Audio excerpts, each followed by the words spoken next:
15 books into my reading journey, and I'm ready to talk about my 5 favorite books of all time to this point. Now, at number 5, I've got The Name of the Wind by Patrick Rothfuss. If you're new to the channel, this is actually the first book that I read for fun just a few years ago. My friend Eric, shout out Eric, told me to read this book. At the time, I didn't read for fun. I only read when it was for school or if it was like a self help motivational book.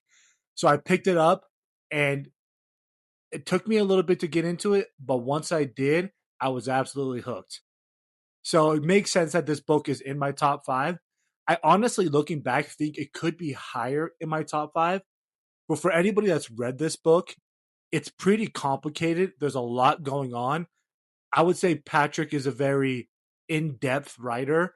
And for somebody that, was pretty new to reading, specifically reading anything like this, I honestly think that there's a lot that I missed. If I were to read this book today, I bet you it would be a lot better than when I first read it.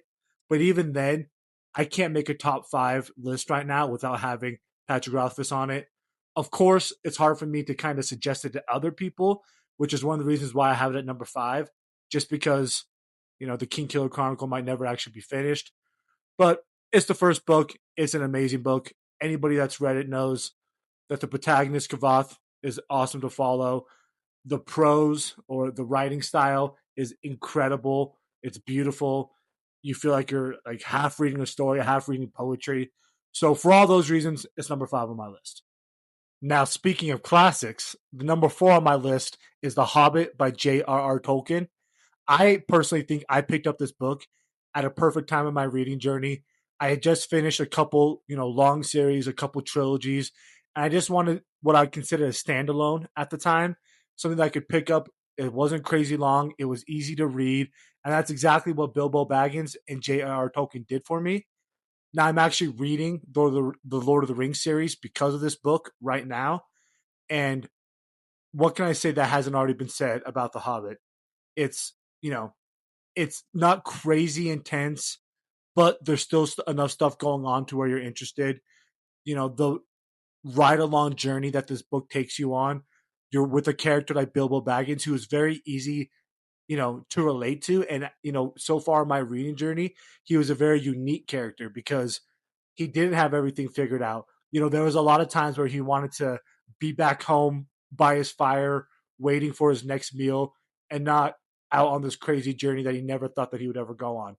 And it was refreshing for me. It was amazing. I can't believe that this book was written 100 years ago and it still holds up. So, The Hobbit, number 4 on my list of all time books. All right, now this is where this list gets hard for me. But at number 3, I've got The Hail Mary Project by Andy Weir. In terms of audibles, this is by far the best audible experience I've ever had. If you've only read this book, I highly recommend picking up the audible. Similar to The Hobbit, I read this book at the perfect time. When I finished it, the movie was coming out in about a month. So I was able to go see the movie with a couple family members and friends that I read the book with. And we had an amazing time. It helped that the movie was incredible. It's an absolute blockbuster. So you don't always get that where, you have an amazing book that turns into a great movie. So my overall reading experience was fantastic. In terms of books that I can recommend, for standalones, this is the number 1 book I recommend right now because, for one, it's a standalone. It's also not crazy long. It's an audible, which is very easy for people that maybe aren't used to reading. They can feel more comfortable with, okay, I'll listen to a book instead of reading it. And, yeah, there's a lot of science in it, but Andy Weir does a great job at explaining science to you like you're 5 years old. So, the Hail Mary Project for me, easily in my top 5. I have you here at number 3. And you can see why on BookTube, everybody has nothing but amazing things to say about this book. And oh man. All right. At number 2, we've got The Hero of Ages by Brandon Sanderson. This trilogy, first off, it was the first Brandon Sanderson I've ever read. Obviously, you can't be on BookTube long without hearing about the Cosmere, wanting to kind of dive into it. It's a little intimidating, but thanks to a video that I always use by Captured in Words, he kind of said, hey, if you're going to start reading the Cosmere, start with this trilogy. And I'm so happy I did.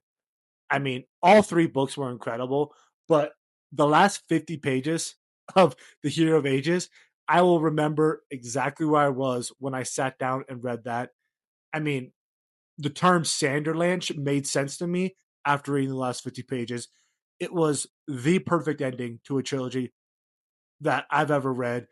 I don't even think I could have come up with what would be a better way to end a series than the way Brandon Sanderson ended this trilogy. So this book is number 2 on my list. If you had it at number 1, I wouldn't hold that against you. Incredible.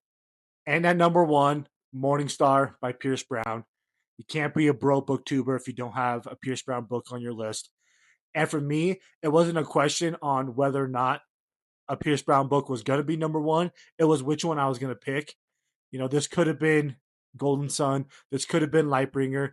I ended up picking Morning Star because similar to book number 2, The Hero of Dark Ages, it's the end of the first trilogy, technically, for Pierce Brown.